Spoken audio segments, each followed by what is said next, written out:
ভঙ্গুর অর্থনীতির মধ্যে দেশ পরিচালনার দায়িত্ব নিতে হয়েছে বলে মন্তব্য করেছেন প্রধানমন্ত্রী তারেক রহমান। তিনি বলেন, দেশের স্বার্থে এনবিআরকে জনগণের আস্থার জায়গা তৈরি করতে হবে। সকালে বাংলাদেশ চীন মৈত্রী সম্মেলন কেন্দ্রে রাজস্ব সম্মেলনের উদ্বোধনকালে তিনি এসব কথা বলেন। ডিজিটাল কর ব্যবস্থাপনা গড়ে তোলার কোনো বিকল্প নেই উল্লেখ করে প্রধানমন্ত্রী বলেন, বেশি কর আদায় নয় বরং বেশি সংখ্যক মানুষকে করদানে উৎসাহিত করতে হবে। রিপোর্ট করেছেন ইউসুফ আলী। বাংলাদেশ চীন মৈত্রী সম্মেলন কেন্দ্রে রাজস্ব সম্মেলন 2026-এর উদ্বোধনী অনুষ্ঠানে যোগ দেন প্রধানমন্ত্রী তারেক রহমান। এ সময় তিনি বলেন, দীর্ঘ 1.5 দশকের শাসন শোষণের প্রভাব থেকে জাতীয় রাজস্ব বোর্ডও মুক্ত থাকতে পারেনি। এনবিআর এর নীতি নিয়ম উপেক্ষা করে ব্যক্তি কিংবা দলীয় স্বার্থে কাউকে পৃষ্ঠপোষকতা, কারো প্রতি বিরূপ মনোভাব কিংবা রাজস্ব আহরণে স্বেচ্ছাচারিতা এনবিআরকে প্রশ্নবিদ্ধ করেছিল। ভবিষ্যৎ প্রজন্মের উপর ঋণের বোঝা না চাপিয়ে অভ্যন্তরীণ রাজস্বের উৎস বাড়ানোর তাগিদ দেন প্রধানমন্ত্রী। এক্ষেত্রে এনবিআরকে আরও কার্যকর ভূমিকা রাখার আহ্বান জানান তিনি। ফ্যাসিবাদ মুক্ত বাংলাদেশে এবার আমাদের ঘুরে দাঁড়ানোর পালা। দেশের জনগণ, বিশেষ করে করদাতাগণ এনবিআরকে তাদের আস্থাভাজন প্রতিষ্ঠান হিসেবে দেখতে চায়। বর্তমানে দেশে ট্যাক্স জিডিপি রেশিও এখনো সক্ষমতার তুলনায় অনেক কম। আধুনিক কর প্রশাসনের উদ্দেশ্য শুধুমাত্র বেশি কর আদায় নয়, বরং বেশি সংখ্যক মানুষকে স্বেচ্ছায় কর প্রদানে উৎসাহিত করা। একজন করদাতা যিনি নিয়মিত কর আদায় করছেন, রাষ্ট্র যেমন তাকে সম্মানিত করবে, একইভাবে যিনি ইচ্ছাকৃতভাবে কর পরিহার করছেন তাকেও কর প্রদানের জন্য যথাযথভাবে উদ্বুদ্ধ বা আগ্রহী করে তোলা প্রয়োজন। ডাটা ভিত্তিক আধুনিক কর প্রশাসন গড়ে তোলার উপরও জোর দেন তারেক রহমান। একের পর এক অত্যাধুনিক প্রযুক্তির বিকাশ ঘটছে, আন্তর্জাতিক বাণিজ্যের ধরন পরিবর্তিত হচ্ছে, ব্যবসায় নতুন নতুন মডেল তৈরি হচ্ছে, নানা রকম চ্যালেঞ্জও তৈরি হচ্ছে। আন্তর্জাতিক কর বা রাজস্ব ব্যবস্থাপনায় এসেছে পরিবর্তন। পরিবর্তিত বিশ্বের অর্থনৈতিক সমস্যা, সম্ভাবনা, সুবিধা এবং চ্যালেঞ্জ মোকাবেলায় রাজস্ব কর্মকর্তাদেরকে বহুমাত্রিক দক্ষতা অর্জন এখন সময় দেবে। ইউসুফ আলী, মাই টিভি, ঢাকা। সরকারের প্রথম 6 মাসকে ব্যর্থ দাবি করে একাধিক বিষয়ে কঠোর সমালোচনা করেছে জামাত।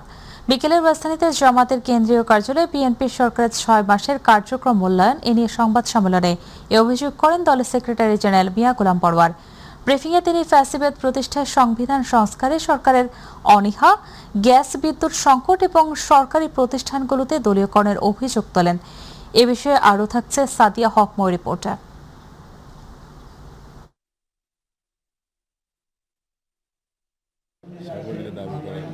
বিএনপি সরকারের 6 মাসের মূল্যায়ন নিয়ে বিকেলে মগবাজারের দলের কেন্দ্রীয় কার্যালয়ে সংবাদ সম্মেলনের আয়োজন করে বাংলাদেশ জামায়াতে ইসলামী। আমরা বলবো যে সরকার মোটা দাগে ব্যর্থ।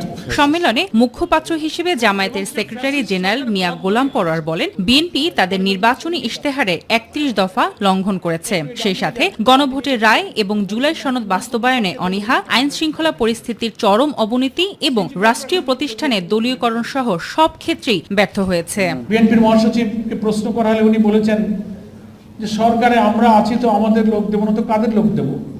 তো কিরকম জবাব হলো? তাহলে ফ্যাসিবাদী আওয়ামী লীগকে দলীয়করণের বিরুদ্ধে আপনারা আমরা যে আন্দোলন করেছি তো সেই কথাই তো আপনি বললেন। সমস্ত সাংবিধানিক পদে দলীয় লোক নিয়ে দেওয়ার পথকে উন্মুক্ত করে আলটিমেটলি বিএনপি জাতির কাছে দেওয়া ওয়াদাকে ভঙ্গ করেছে। এদিকে গ্যাস ও জ্বালানি সংকট সমাধানেও সরকার ব্যর্থ হয়েছে বলে মনে করে জামায়াত। বর্তমানে বাংলাদেশের দৈনিক গ্যাসের চাহিদা হচ্ছে 3800 মিলিয়ন ঘনফুট, অথচ দেশীয় উৎপাদন ও আমদানি মিলিয়ে সরবরাহ হচ্ছে মাত্র 2700 থেকে 2800 মিলিয়ন ঘনফুট, অর্থাৎ প্রতিদিন 1000 মিলিয়ন ঘনফুট ঘাটতি রয়েছে। আইন শৃঙ্খলা পরিস্থিতির অবনতি, হত্যাকাণ্ড ও নির্যাতন বৃদ্ধি, সীমান্ত হত্যা এবং সীমান্তবর্তী এলাকায় পুশ ইন ঠেকাতে সরকারের ভূমিকা নিয়েও প্রশ্ন তুলেছে প্রধান বিরোধী দল। প্রথম 100 দিনেই তাদের 605টি হত্যাকাণ্ড, 294টি ছিনতাই, 196টি অপহরণ, নারী শিশু নির্যাতনের 3496টি ঘটনা রেকর্ড করা হয়েছে। তো ফলে দেখা যাচ্ছে যে ক্রমশ হত্যাকাণ্ড, ধর্ষণ, ডাকাতি, ছিনতাই, নারী শিশু নির্যাতন একের পর এক বাড়ছে। গোলাম পরোয়ার বলেন, তোষামোদকারী কিছু গণমাধ্যম জনগণের কাছে সরকারের এসব ব্যর্থতা তুলে ধরছেন না। গণমাধ্যম স্বাধীনভাবে যে কাজ করতে পারতেছে না, তার প্রমাণ ওইটা যে সত্য লেখে না, অসত্যটাই অনেকে লিখতেছে, সব না, কেউ কিছু কিছু। সাদিয়া হক মৌ, মাই টিভি, ঢাকা। বাজারে স্থিতিশীলতা ধরে রাখতে সরকার কাজ করছে বলে জানিয়েছেন বাণিজ্যমন্ত্রী খন্দকার আব্দুল মুক্তাদির। তিনি বলেন, দ্রব্যমূল্য কমানো একটি ধারাবাহিক প্রক্রিয়া।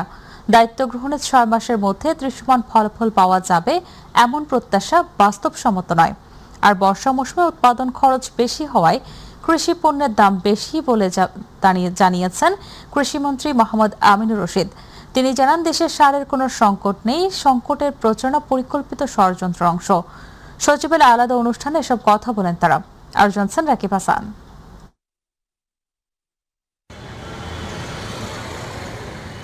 সচিবালয়ে ভারতীয় একটি ব্যবসায়ী প্রতিনিধি দলের সাথে বৈঠক শেষে বাণিজ্যমন্ত্রী খন্দকার আব্দুল মুক্তাদির জানান, বৈঠকে বাংলাদেশ ও ভারতের মধ্যে বাণিজ্য ও বিনিয়োগ বাড়ানোর সম্ভাবনা, বিদ্যমান প্রতিবন্ধকতা এবং ভবিষ্যৎ সহযোগিতার বিভিন্ন দিক নিয়ে আলোচনা হয়েছে।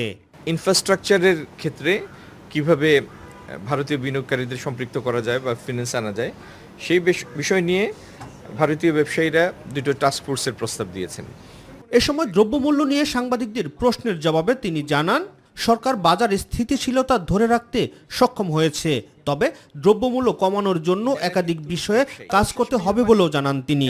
আমাদের ভোক্তাদের শৃঙ্খলার কারণে, উৎপাদকদের একনিষ্ঠতার কারণে আমরা দ্রব্যমূল্য একটা স্থিতিশীলতার মধ্যে রাখতে পেরেছি। এটা কিন্তু সোজা ব্যাপার না। এই জিনিসগুলি করার জন্য অনেকগুলি সাপোর্টিভ মেকানিজম দরকার। তো অনেক প্রতিবন্ধকতার মধ্যে আমরা যে কাজগুলি করছি, আমার মনে হয় আমরা লক্ষ্যের দিকে এগিয়ে চলছি। এখন আপনি যদি বলেন যে 6 মাসের মাথায় আমাকে দৃশ্যমান রেজাল্টগুলি এনে দেন, আপনার এটা বুঝতে হবে এই রেজাল্ট তৈরির জন্য একটা প্রক্রিয়া লাগে। সেই প্রক্রিয়াটা সম্পন্ন হওয়ার সময় আপনাকে দিতে হবে। এদিকে নিজ মন্ত্রণালয়ে আয়োজিত ব্রিফিংয়ে কৃষিমন্ত্রী জানান, উৎপাদন খরচ বেশি হওয়ার কারণেই বেড়েছে কৃষি পণ্যের দাম। রেডি সিজনে বিশেষ করে ভেজিটেবল উৎপাদন করা খুব সহজ কাজ না, কারণ ফ্লেক্সিবল এইটারে মাটি টাইট হয়ে গাছ মরে যায়, তারপরেও উৎপাদন খরচটা একটু বেশি থাকে। আমরা চেষ্টা করতেছি যে এখানে কৃষি পণ্য তো এক্স্যাক্টলি কন্ট্রোল করা যাচ্ছে না, ওই যেটার জন্য আমরা কৃষক কার্ডে যাচ্ছি। দেশে সারের কোনো সংকট নেই জানিয়ে তিনি বলেন, আগামী 4 বছরের মধ্যে কৃষি পণ্যে স্বয়ংসম্পূর্ণতা অর্জন করতে চায় সরকার। সারে কোনো রকম কোনো শর্টেজ নাই, সাপ্লাস আছে আমরা অনেক। ধন্যবাদ আপনাদেরকে। রাকিব হাসান, মাই টিভি, ঢাকা। বিএনপি স্থায়ী কমিটিতে সদ্য স্থান পাওয়া 4 নেতা দলটির প্রতিষ্ঠাতা সাবেক প্রেসিডেন্ট জিয়াউর রহমান এবং প্রয়াত প্রধানমন্ত্রী বেগম খালেদা জিয়ার মাজারে পুষ্পস্তবক অর্পণ ও গভীর শ্রদ্ধা নিবেদন করেছেন। শ্রদ্ধা নিবেদন শেষে নেতারা প্রতিটি নির্বাচনী প্রতিশ্রুতি বাস্তবায়ন এবং দেশ ও জনগণের কল্যাণে অর্পিত দায়িত্বনিষ্ঠার সাথে পালনের দৃঢ় অঙ্গীকার ব্যক্ত করেন। এ বিষয়ে রিপোর্ট করেছেন মাহবুব শেখত। রাজধানীর শেরেবাংলা নগরে বিএনপির প্রতিষ্ঠাতা প্রয়াত প্রেসিডেন্ট শহীদ জিয়াউর রহমান ও সাবেক প্রধানমন্ত্রী বিএনপির চেয়ারপারসন বেগম খালেদা জিয়ার মাজারে পুষ্পস্তবক অর্পণ ও শ্রদ্ধা নিবেদন করেন স্থায়ী কমিটিতে সদ্য স্থান পাওয়া দলটির 4 নেতা রুহুল কবির রিজভী আহমেদ, আমানুল্লাহ আমান, ইসমাইল জবিউল্লাহ ও অধ্যাপক ডাক্তার ফরহাদ হালিম ডোনার। ফাতিহা পাঠ শেষে বিএনপির সর্বোচ্চ নীতি নির্ধারণী পরিষদে স্থান পাওয়া এই 4 নেতা নির্বাচনী প্রতিশ্রুতি বাস্তবায়ন এবং দেশ ও জনগণের কল্যাণে নিষ্ঠার সাথে অর্পিত দায়িত্ব পালনের অঙ্গীকার করেন।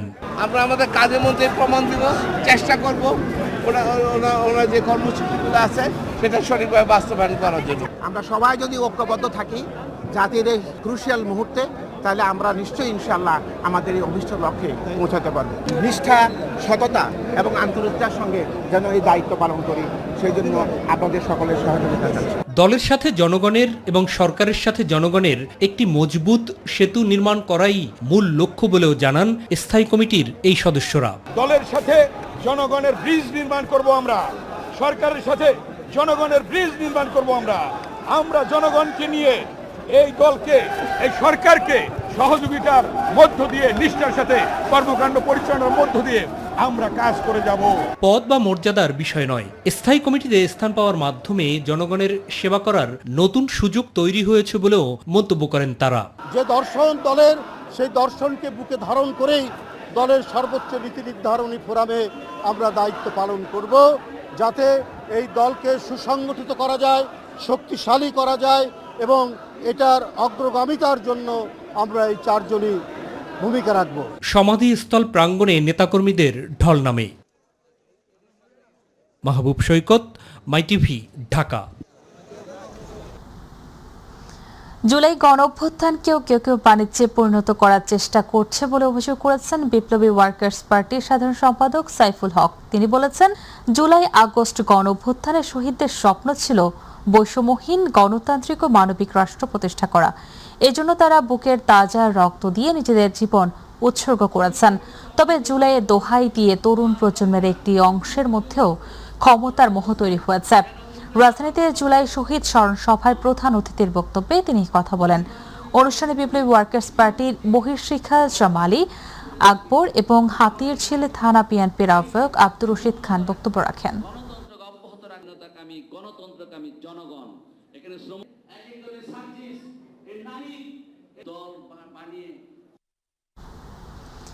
দীর্ঘ ৩৫ বছর পর অনুষ্ঠিত হতে যাওয়া বহুল কাঙ্ক্ষিত রাষ্ট্রপতি নির্বাচনকে কেন্দ্র করে সব ধরনের প্রস্তুতি গ্রহণ করেছে নির্বাচন কমিশন।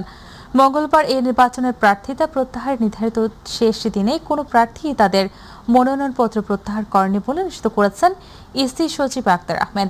রাজধানীর আগারগাঁও নির্বাচন ভবনে নিজ কার্যালয়ের সামনে সাংবাদিকদের এ তথ্য জানান। ঘোষিত সময়সূচি অনুযায়ী আগামী ২০ আগস্ট দুপুর ২টা থেকে বিকেল ৫টা পর্যন্ত জাতীয় সংসদ ভবনে বিরতিহীনভাবে রাষ্ট্রপতি নির্বাচনের ভোট গ্রহণ অনুষ্ঠিত হবে। নির্বাচন সুষ্ঠু এবং সুশৃঙ্খলভাবে পরিচালনার জন্য নির্বাচন কমিশনের পক্ষ থেকে ২০ জন নির্বাচনী কর্মকর্তা নিয়োগ করা হয়েছে বলেও জানিয়েছেন সচিব। 4টা স্টেজ হচ্ছে মনোনয়নপত্র জমা দেওয়া, বাছাই, প্রত্যাহার, ভোট গ্রহণ। এই 4টা স্টেজ হচ্ছে আছে। আজকে 3য় স্টেজটা পার হলো। ভুল হওয়ার সম্ভাবনার প্রেক্ষাপটে আমরা হয়তো কিছু বাড়তি কয়েকটা ব্যালট রাখবো, যদি হবে। আমি বিশ্বাস করি কোনো ভুল হবে না। তারপরে যদি জাস্ট ইন কেস না, ব্যালট আগামীকালকে পাঠানোর কোনো সুযোগ নেই। তো আমরা ব্যালট পেপারটা অধিবেশন কক্ষে, সংসদ অধিবেশন কক্ষেই আমরা ভলেন্টিয়ার্সরা যারা আছি, আমরা বলছি আপনার নির্বাচন সহায়ক কর্মকর্তা, যেখানে আমি নিজেও একজন, সেখানে আমরা নিজেরাই হ্যান্ড ক্যারি করে মাননীয় সংসদ সদস্যের কাছে পৌঁছে দেব। জাতীয় সংসদে দলের বিপক্ষে ভোট দেওয়ার কারণে আসন শূন্য হওয়া সংক্রান্ত সংবিধানের ৭০ অনুচ্ছেদ ও রাষ্ট্রপতি নির্বাচনের তফসিলের বৈধতা নিয়ে করা রিট খারিজ করে দিয়েছে হাইকোর্ট। এক রিটের শুনানি নিয়ে বিচারপতি খিজির আহমেদ চৌধুরী ও বিচারপতি AFM সাইফুল করিমের হাইকোর্ট বেঞ্চে আদেশ দেন। সুপ্রিম কোর্টের আইনজীবী ইউনুস আলী আকন্দ গত ১৩ আগস্ট এই রিটটি দায়ের করেন। রিটের পক্ষে তিনি নিজেই শুনানি করেন। রাষ্ট্রপক্ষে শুনানি করেন অ্যাটর্নি জেনারেল মোহাম্মদ রুহুল কুদ্দুস কাজল। দেশের ২৩তম রাষ্ট্রপতি নির্বাচনের জন্য গত ৬ আগস্ট তফসিল ঘোষণা করে নির্বাচন কমিশন এসে তফসিল অনুযায়ী ভোট গ্রহণ হবে বৃহস্পতিবার। রিট আবেদনের ৭০ অনুচ্ছেদ কেন সংবিধানের সঙ্গে সাংঘর্ষিক ঘোষণা করা হবে না এবং রাষ্ট্রপতি নির্বাচনের জন্য এসের ৬ আগস্টের তফসিল কেন আইনগত কর্তৃক বহির্ভূত ঘোষণা করা হবে না, এ বিষয়ে রুলস চাওয়া হয়। জনাব ইউনুস আলী আকন্দ খারিজের পরেও আদালতের কাছে দৃষ্টি আকর্ষণ করে বলেছিলেন এই প্রশ্নটি সংবিধানের ব্যাখ্যার সঙ্গে সম্পর্কিত, সুতরাং আমাদের সংবিধানের ১০৩ অনুচ্ছেদ অনুযায়ী তিনি একটা সার্টিফিকেট প্রার্থনা করেছিলেন। আমিও জবাবে বলেছি যে সমস্ত সাংবিধানিক এবং আইনি প্রশ্নের কথা উনি এখন তুলছেন, পূর্বাপর বিভিন্ন রায়ের ক্ষেত্রে এই সমস্ত বিষয়গুলো চূড়ান্তভাবে নিষ্পত্তি হয়েছে, সুতরাং তার নতুন করে সার্টিফিকেট দিয়ে উচ্চ আদালতে কিংবা আপিল বিভাগে আপিল করতে দেওয়ার, সরাসরি আপিল করতে দেওয়ার সুযোগ নেই। আদালত আমার এই সাবমিশনটিও গ্রহণ করেছেন এবং তার যে আবেদন ছিল একটা সার্টিফিকেট ইস্যু করে সরাসরি আপিল বিভাগে আপিল করার যে অধিকার তিনি চেয়েছিলেন সেটিও আদালত গ্রহণ করেননি। সাবেক সেনাপ্রধান আজিজ আহমেদের বিরুদ্ধে ইন্টারপোলের মাধ্যমে রেড নোটিশ জারির জন্য আবেদন করা হয়েছে। মঙ্গলবার আন্তর্জাতিক অপরাধ ট্রাইব্যুনালের চিফ প্রসিকিউটর মোহাম্মদ আমিনুল ইসলাম সাংবাদিকদের বিষয়টি নিশ্চিত করেন। 2013 সালে 5 মে রাজধানীর মতিঝিলের শাপলা চত্বরে হেফাজতে ইসলামের সমাবেশে অভিযান ও পরদিন নারায়ণগঞ্জের সিদ্ধিরগঞ্জে গুলির ঘটনায় সংঘটিত মানবতা বিরোধী অপরাধের অভিযোগে করা মামলায় সাবেক সেনাপ্রধান ও তৎকালীন বিজেপি মহাপরিচালক জেনারেল আজিজ আহমেদের বিরুদ্ধে ইন্টারপোলের মাধ্যমে রেড নোটিশ জারির আবেদন করা হয়। এ বিষয়ে প্রয়োজনীয় ব্যবস্থা নিতে বাংলাদেশ আইজিপি এবং এনসিপির অতিরিক্ত আইজিপিকে চিঠি দিয়েছেন আন্তর্জাতিক অপরাধ ট্রাইব্যুনাল।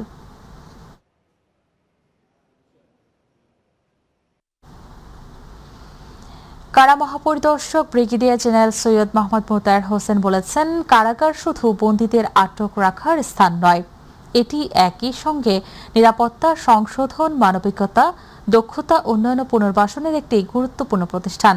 এ লক্ষ্যে গত 2 বছরে কারা বিভাগের প্রাতিষ্ঠানিক সংস্কার, জনবল নিয়োগ সহ বিভিন্ন ক্ষেত্রে উদ্যোগ নেওয়া হয়েছে। কারা অধিদপ্তরের সম্মেলন কক্ষে আয়োজিত সংবাদ সম্মেলনে তিনি সব কথা বলেন। কারা মহাপরিদর্শক বলেন, কারাগারে নিরাপত্তার পাশাপাশি বন্দীদের সংশোধন ও পুনর্বাসন এবং কারা কর্মকর্তা কর্মচারীদের পেশাগত মর্যাদা, দক্ষতা ও কল্যাণ সমান গুরুত্ব পাবে। আমরা ওয়াটার ফিল্টারেশন প্লান্ট, যে বটলিং প্লান্ট, এটাও বন্দীরা কাজ করবেন। এছাড়া আরো নানামুখী উৎপাদনমুখী ব্যবস্থা গ্রহণ করা হচ্ছে। আশা করছি অদূর ভবিষ্যতে ওপেন জেল কনসেপ্টের আলোকে একটা কারেকশনাল ইন্ডাস্ট্রিয়াল পার্ক করা যাবে, যেখানে আমরা প্রাইভেট পার্টনারশিপ বেসিসে কিছু হালকা এবং মাঝারি স্থাপনা, উৎপাদনমুখী স্থাপনা তৈরি করতে পারবো এবং যার মাধ্যমে বন্দীরাও কাজ করতে পারবেন, উৎপাদনমুখী হবেন, সরকারও রাজস্ব সেভ করবে এবং বাইরের ইনভেস্টররা তারাও কিন্তু তাদের প্রফিট এখান থেকে ড্র করতে পারবেন। নারীদের নিরাপদ ও স্বাচ্ছন্দ্যময় যাতায়াত নিশ্চিত করতে রাজধানী সহ দেশের কয়েকটি জেলা শহরে চালু হলো নারীদের জন্য বিশেষ বাস সার্ভিস, পিঙ্ক বাস। রাজধানীতে এই সার্ভিসের উদ্বোধন করেন সড়ক পরিবহন মন্ত্রী শেখ রবিউল আলম। বলেন, নারী যাত্রীরা যেন এই বাসে চড়তে ও যাতায়াত করতে স্বাচ্ছন্দ্য বোধ করে সেই ব্যবস্থা নিতে হবে। নতুন এই উদ্যোগে খুশি নারী যাত্রীরা সরকারকে সাধুবাদ জানিয়েছে। শবনম অপনির রিপোর্টে থাকছে বিস্তারিত। প্রতিদিন কর্মস্থল, শিক্ষা প্রতিষ্ঠান কিংবা নানা প্রয়োজনে গণপরিবহনে চলাচল করতে গিয়ে নানা বিড়ম্বনায় পড়েন নারীরা। বাসে ওঠার সময় ধাক্কাধাক্কি, অতিরিক্ত ভিড় কিংবা আসন না পাওয়ার মতো অভিযোগও দীর্ঘদিনের। এসব সমস্যা সমাধানে নতুন এক উদ্যোগ নিয়েছে সরকার। রাজধানী ঢাকা ও চট্টগ্রামে শুধু নারী যাত্রীদের জন্য চালু হলো বিশেষ বাস সার্ভিস, পিঙ্ক বাস। রাজধানীর তেজগাঁওয়ে বিআরটিসি ঢাকা ট্রাক ডিপো প্রাঙ্গণে আনুষ্ঠানিকভাবে এই সার্ভিসের উদ্বোধন করেন সড়ক মন্ত্রী শেখ রবিউল আলম। আমাদের ভোটারদেরও অর্ধেকের বেশি নারী এই সংসারের অর্থনীতি এবং সংসারের ড্রাইভিং সিটে আছে নারী পরিবারের। অতএব তাদের যোগ্যতা সম্পূর্ণভাবে রাষ্ট্রের প্রয়োজনে কাজে লাগানোর জন্য তাদের একটা নিরাপদ যাতায়াত দরকার হয়। পরিকল্পনা হচ্ছে এই মন্ত্রণালয়ের আগামী দিনে এই রুট আরো প্রসারিত করা হবে, বাসের সংখ্যা বৃদ্ধি করা হবে এবং এখন যে পরিবেশটা তারা পাচ্ছে সেটা আরো উত্তর সমৃদ্ধ করা হবে। নতুন এই পরিবহন সেবায় স্বস্তির আশা নারী যাত্রীদের। চালকও নারী, কন্ডাক্টর নারী এবং যাত্রীরাও নারী। সেহেতু আমি মনে করছি যে আমার গন্তব্যস্থলে পৌঁছাতে আমার কোনো সমস্যার সম্মুখীন হব না। যথেষ্ট পরিমাণ আশাবাদী। মাননীয় প্রধানমন্ত্রীর যে উদ্যোগ আমাদের জন্য, যে নারী বান্ধব একটা পরিবেশ তৈরি করে দেওয়ার জন্য চলাফেরার ক্ষেত্রে, এতে আমরা অনেক আশাবাদী। এই সরকার আসার সাথে সাথে সেটা বলার সাথে সাথে সেটা বাস্তবায়ন করেছি। এর মতো আসলে বড় প্রাপ্তি আমি আর কোনো সরকারের ক্ষেত্রে দেখি নাই। তবে নির্ধারিত রুটে পর্যাপ্ত বাস, সময়সূচি মেনে চলাচল এবং নিরাপদ পরিবেশ নিশ্চিত করার কথাও জানান যাত্রীরা। কোনো ধরনের আতঙ্ক লাগতেছে না, কারণ ওনারা হচ্ছে ট্রেনিং প্রাপ্ত। আজকে উদ্বোধন হলো, এত ভালো একটা উদ্যোগ মেয়েদের জন্য, নারীদের জন্য। তো ভয়ের কিছু আমি বলে মনে করি না। তবে ইনশাল্লাহ আমরা রাস্তা দাবিয়ে বেড়াবো, এটাই আশা করি। শবনম অবনী, মাই টিভি, ঢাকা। ঢাকা চট্টগ্রাম মহাসড়কে এআই প্রযুক্তির অটো ফাইন সিস্টেমের মাধ্যমে চাঁদাবাজি বন্ধ হবে বলে জানিয়েছেন স্বরাষ্ট্রমন্ত্রী সালাউদ্দিন আহমদ। দুপুরে নারায়ণগঞ্জের সোনারগাঁয়ের মেঘনাঘাট এলাকায় এই নতুন প্রযুক্তির উদ্বোধন শেষে তিনি এই কথা বলেন। স্বরাষ্ট্রমন্ত্রী জানান, এআই প্রযুক্তির অটো ফাইন সিস্টেমের মাধ্যমে ঢাকা চট্টগ্রাম মহাসড়কে যানবাহনের নির্ধারিত গতিসীমা অতিক্রম, অবৈধ পার্কিং, 3 হুইলার ও উল্টো পথে যানবাহন চলাচল সহ অন্যান্য ট্রাফিক আইন অমান্যকারীদের বিরুদ্ধে তাৎক্ষণিক ব্যবস্থা নেওয়া সম্ভব হবে। সড়ক নিরাপত্তা নিশ্চিতকরণ, মহাসড়কে ট্রাফিক শৃঙ্খলা জোরদার এবং ট্রাফিক আইন অমান্যকারীদের যানবাহনের বিরুদ্ধে কার্যকর স্বচ্ছ প্রযুক্তি নির্ভর ব্যবস্থা গ্রহণের লক্ষ্যে ঢাকা চট্টগ্রাম মহাসড়কে আধুনিক এআই প্রযুক্তি নির্ভর এই অটো ফাইন সিস্টেম চালু করল হাইওয়ে পুলিশ।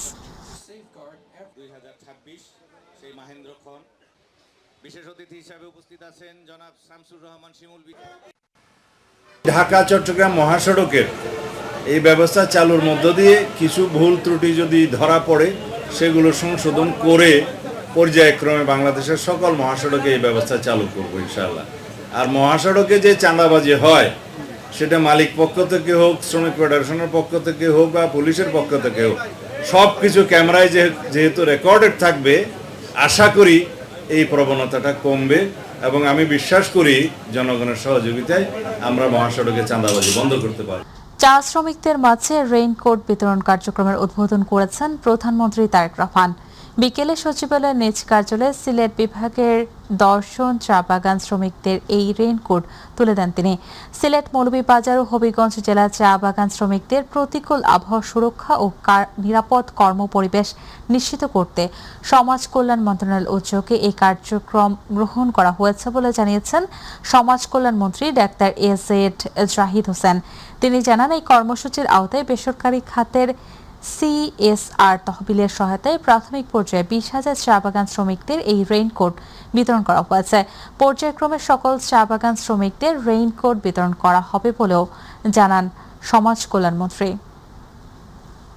আজকে প্রধানমন্ত্রী সংসদ সদস্যদের মাধ্যমে 20,000 রেইনকোট আজকে উনি বিতরণ করেছেন এবং পর্যায়ক্রমে যাতে সকল শ্রমিককেই একটি রেইনকোট দেওয়া যায় সেই ব্যবস্থা গ্রহণ করার জন্য উনি আমাদেরকে নির্দেশ দিয়েছেন। সোমবার সকাল 8টা থেকে মঙ্গলবার সকাল 8টা পর্যন্ত 24 ঘন্টায় সারা দেশে ডেঙ্গুতে আক্রান্ত হয়ে আরও 3 জনের মৃত্যু হয়েছে।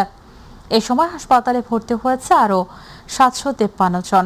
মঙ্গলবার স্বাস্থ্য অধিদপ্তর থেকে পাঠানো ডেঙ্গু বিষয়ক বিজ্ঞপ্তিতে এসব তথ্য জানানো হয়। অধিদপ্তরের তথ্য অনুযায়ী চলতি বছরে এখন পর্যন্ত ডেঙ্গুতে মারা গেছে 74 জন। এর মধ্যে চলতি মাসে 20 জন মারা গেছে। এছাড়া এই বছরে এই পর্যন্ত ডেঙ্গুতে আক্রান্ত হয়েছে 25,601 জন। এর মধ্যে চলতি মাসে 10,291 জন ডেঙ্গুতে আক্রান্ত হয়ে হাসপাতালে ভর্তি হয়েছে। এছাড়া জুলাইয়ে 9,206 জন এবং জুনে 2,907 জন হাসপাতালে ভর্তি হয়েছে। শিল্পাঞ্চল সাভারে দিন দিন বেড়ে চলেছে অপরাধের মাত্রা। জননিরাপত্তা নিশ্চিত করতে দীর্ঘদিন আগে ভাড়াটিয়ার সঠিক পরিচয় যাচাই ও তথ্য সংরক্ষণের ব্যবস্থা করা হয়েছিল প্রশাসনের পক্ষ থেকে। তবে সাভারে মানা হচ্ছে না এ নিয়ম। এ সুযোগে ভুয়া পরিচয়ে বাসা ভাড়া নেওয়ায় বাড়ছে অপরাধমূলক কার্যক্রমের ঝুঁকি। সাভার প্রতিনিধি আসাদুজ্জামান খায়রুলের রিপোর্টে থাকছে বিস্তারিত। রাজধানীর উপকণ্ঠের গুরুত্বপূর্ণ শিল্পাঞ্চল সাভার। জীবিকার সন্ধানে দেশের বিভিন্ন প্রান্ত থেকে প্রতিদিন এখানে আসেন হাজারো মানুষ। কিন্তু মানুষের এই স্রোতের আড়ালেই কখনো কখনো বাসা ভাড়া নিয়ে গড়ে উঠছে অপরাধের আস্তানা। গত 11 আগস্ট দক্ষিণ শ্যামপুরের একটি ভাড়া বাসায় রাতভর অভিযান চালিয়ে বোমাসহ উদ্ধার করা হয় বিপুল পরিমাণ বোমা তৈরির সরঞ্জাম। তদন্তে সামনে আসে স্বামী স্ত্রীর পরিচয়ে ভুয়া তথ্য দিয়ে বাসা ভাড়া নিয়েছিল তারা। বাড়ির মালিক এবং ভাড়াটিয়াদের যে ইনফরমেশন এইগুলো আপডেট করার জন্য আমরা ইতিমধ্যে সুনির্দিষ্ট ফর্মে সেই তথ্য সংগ্রহ শুরু করেছি। এই সাস্টেনেবল মডেলের মাধ্যমে কিভাবে করা যায় সেই নিয়ে আমরা আমাদের যেই টেকনিক্যাল অ্যাসপেক্ট গুলো আমরা ইভালুয়েট করছি। শুধু বোমা তৈরির আস্থানাই নয়, ভুয়া পরিচয়ে বাসা ভাড়া নিয়ে পরিকল্পিত হত্যার পর লাশ ফেলে রেখে পালিয়ে যাওয়ার ঘটনাও ঘটেছে একাধিকবার এ অঞ্চলে। নিরাপত্তা বিশ্লেষক ও নাগরিকদের মতে অপরাধ সংগঠনের পর ব্যবস্থা নেওয়ার চেয়ে অপরাধের আগেই সন্দেহজনক ব্যক্তিদের শনাক্ত করা জরুরি। আর এক্ষেত্রে কার্যকর হাতিয়ার হতে পারে ভাড়াটিয়া নিবন্ধন। যথাযথ এনআইডি কার্ড এবং এই ভাড়াটিয়া চুক্তি এবং ভাড়াটিয়া ফর্ম পূরণ এগুলোর দিকে এবং এই প্রতিরোধ করার কাজে সম্পৃক্ত করা আইন শৃঙ্খলা বাহিনীর জরুরি হয়ে পড়েছে। তবে বাস্তবতা ভিন্ন। অনেক বাড়ির মালিক ও ভাড়াটিয়াই জানেন না ভাড়াটিয়া তথ্য ফর্মের কথা। আবার জানলেও ফর্ম সংগ্রহ, পূরণ ও জমা দেওয়ার ঝামেলায় অনেকেই এড়িয়ে যান পুরো প্রক্রিয়া। একবার ফর্ম জমা নিছিল, তারপরে থেকে আর কেউ জমা নেয়নি। কোথাও পূরণ করে কার কাছে দিব এই ধরনের কোনো নীতিমালা কাউকে খুঁজে পাই না। ভাড়াটিয়া হিসাবে যে একটা থানাতে একটা ফর্ম ফিল আপ করা লাগে এটা আমরা জানি নাই। আমি শুনছি বাড়িটাকে সচেতন করবার আমরা করিনি। স্থানীয় জনপ্রতিনিধিদের দাবি, অপরাধ নিয়ন্ত্রণে ভাড়াটিয়া নিবন্ধন আরও কার্যকর করা প্রয়োজন। তবে এজন্য পুলিশ, বাড়ির মালিক ও ভাড়াটিয়া তিন পক্ষেরই সমন্বিত উদ্যোগ দরকার। আমি এখন থেকে আরো সচেষ্ট হব যাতে এই ব্যাপারগুলা জনগণকে সাথে নিয়ে আমরা ঐক্যবদ্ধভাবে করতে পারি, এবং এটার জন্য যা যা গণসচেতনতা তৈরি করা দরকার ইনশাল্লাহ আমরা সেটা এখন থেকে করব। গুরুত্বপূর্ণ শিল্পাঞ্চল সাভারে দিন দিন অস্থিরতা বেড়েই চলছে। আর এই অস্থিরতার লাগাম টেনে ধরতে হলে ভুয়া পরিচয়ে বাড়ি ভাড়া নেওয়ার বিষয়টি প্রতিরোধ করা অতীব জরুরি। বাড়িওয়ালা ভাড়াটিয়ার সচেতনতা, পাশাপাশি প্রশাসনের তদারকি এখন সময়ের দাবি। আসাদুজ্জামান খাইরুল, মাই টিভি, সাভার। রাজধানীতে ধীরে ধীরে কমতে শুরু করেছে সিএনজি সংকট। কয়েকদিন আগেও যেখানে ঘন্টার পর ঘন্টা অপেক্ষা করতে হয়েছে চালকদের, এখন অনেক পাম্পেই নেই দীর্ঘ লাইন। স্বাভাবিক হচ্ছে সরবরাহ পরিস্থিতি।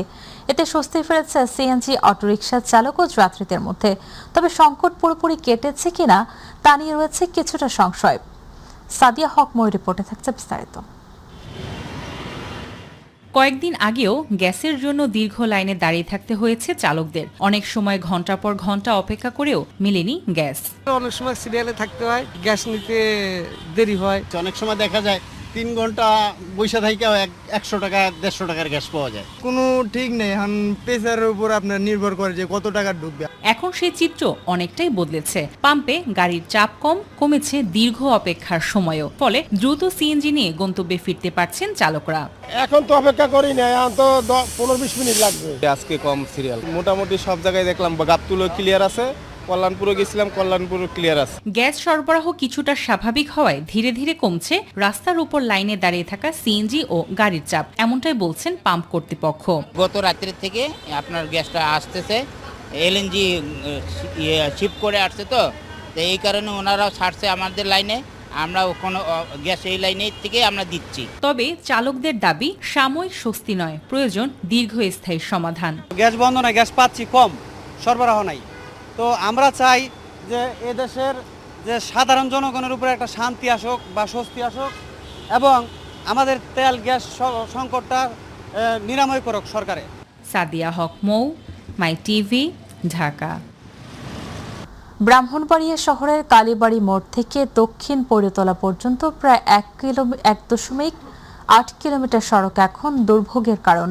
দীর্ঘদিন সংস্কার না হয় সড়ক জুড়ে তৈরি হয়েছে অসংখ্য গর্ত, খানাখন্দ। বৃষ্টি হলে ভোগান্তি আরও বেড়ে যায়। ব্রাহ্মণবাড়িয়া প্রতিনিধি নুরুল আরাফাতের রিপোর্টে থাকছে বিস্তারিত। সড়কের কোথাও উঠে গেছে কার্পেটিং, কোথাও বড় বড় গর্ত। বৃষ্টির পানিতে গর্ত তলিয়ে যাওয়ায় ঝুঁকি নিয়ে চলাচল করছে ইজি বাইক, অটোরিকশা সহ বিভিন্ন যানবাহন। গর্তে পড়ে প্রায়ই ঘটছে ছোট বড় দুর্ঘটনা। গুরুত্বপূর্ণ এই সড়কটি কুমিল্লা সিলেট মহাসড়ক এবং নবীনগর ও বাঞ্ছারামপুরের সঙ্গে শহরের যোগাযোগের অন্যতম পথ। দৈনিক টাকা ইনকাম করি, এই টাকা দৈনিক গাড়ির কাজের তো লই জায়গা, বিয়ারিং জায়গা, ডিফেন্সেলের মাল জায়গা, বিভিন্ন ধরনের সমস্যা। রাস্তাতে আর মনে করেন যে আর 1-2 মাস থাকে তাহলে মনে করেন আমরা ব্যবসা পুরোপুরি বন্ধ হয়ে যাবে। সাধারণ মানুষ চলাফেরা করতে অনেক কষ্ট হয়। প্রতিদিন 40 থেকে 50 হাজার মানুষ এই সড়ক ব্যবহার করেন। সড়কের বেহাল দশায় সবচেয়ে বেশি ভোগান্তিতে স্কুল কলেজগামী শিক্ষার্থী, রোগী, যান চালক ও সাধারণ মানুষ। ক্ষতিগ্রস্ত হচ্ছে সড়কের পাশে ব্যবসা প্রতিষ্ঠানও। সব জায়গায় গর্ত, সব জায়গায় ড্রেনগুলো ভরাট হয়ে আছে, ড্রেনগুলোকে ক্লিন করা হচ্ছে না। তারপর এই গর্তের কারণে আমরা হাঁটা চলার করার সময় আমাদের অনেক সময় অনেক শিক্ষার্থী আছে যারা আপনার পড়ে যায় রাস্তা হাঁটা চলার করার সময়। এই রোডে এত অসুবিধা মানুষের বলার বাইরে। আজকে 5 থেকে 7 বছর ধরে এই রোডে কোনো কাজই হয়নি। একদিন আমি নিজে ট্রেনে পড়ে গেছি, রিক্সা নিয়ে সেরে যাবার সময় অ্যাক্সিডেন্ট করছি, পায়ে ব্যথা পাইছি আমি নিজে। এদিকে আগামী 1 মাসের মধ্যে সংস্কার কাজ শুরু করা যাবে বলে জানালেন জেলা পরিষদের প্রশাসক। কালীবাড়ি মোড় থেকে পৈরতলার চৌরাস্তার মোড় পর্যন্ত রাস্তার অবস্থা খারাপ পর্যায়ে চলে গিয়েছে, কিন্তু আমরা দ্রুত সংস্কারের জন্য জেলা পরিষদের পক্ষ থেকে 3,13,00,000 টাকা আমরা বরাদ্দ দিয়েছি। আশা করছি খুব শীঘ্রই আগামী 1 মাসের ভিতরে কাজটা শুরু করার জন্য। দীর্ঘদিনের দুর্ভোগ থেকে মুক্তি পেতে দ্রুত ও টেকসই সংস্কারের দাবি স্থানীয়দের। তাদের প্রত্যাশা আশ্বাস নয়, দ্রুত শুরু হবে সড়কের সংস্কার কাজ। নুরুল আরাফাত, মাই টিভি, ব্রাহ্মণবাড়িয়া।